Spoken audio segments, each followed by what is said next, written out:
रुका रुका रुका रे टरेनिया ले ले चल जनुआ के गाँव।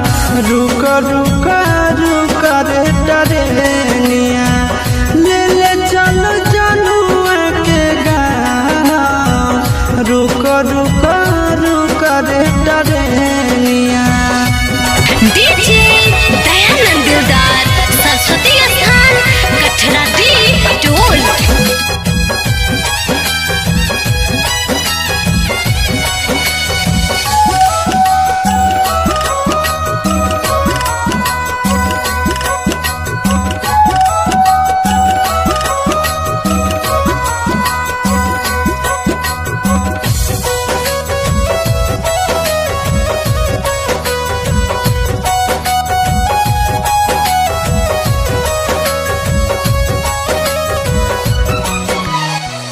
मनवन लागत होता है पिया के आंगनवा।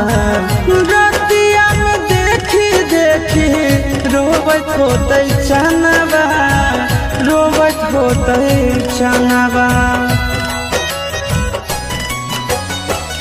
मनवन लागत होता है पिया के आंगनवा। रतिया में देखी देखी रोबत होते चनवा, रोबत होते चनवा। जबने नागरिया गेलै पगले उहबे हमरो पहुँचा। रुका रुका रुका रे टरेनिया, रुका रुका रुका रे टरेनिया ले ले चलो जनुआ के गाँव। रुका रुका रुका रे टरेनिया ले ले चलो जनुआ के गाँव। रुका रुका रुका। डीजे दयानंद दिलदार सरस्वती स्थान कठरा दी टोल।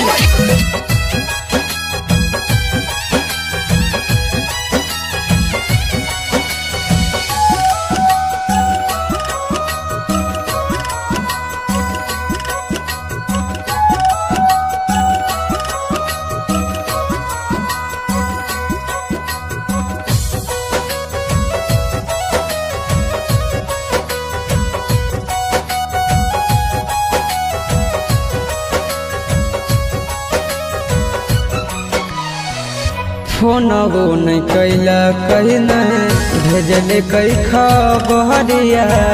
कौना देशवा में बस है जन के ससुररिया, जन के ससुररिया। फोनबो नहीं कैला कहीं नहीं भेजले कई खबरिया। कौना देशवा में बस है जन के ससुररिया, जन के ससुररिया। गोरे लाल के बुझे मजबूरी बताई दी है आशीष के नाम।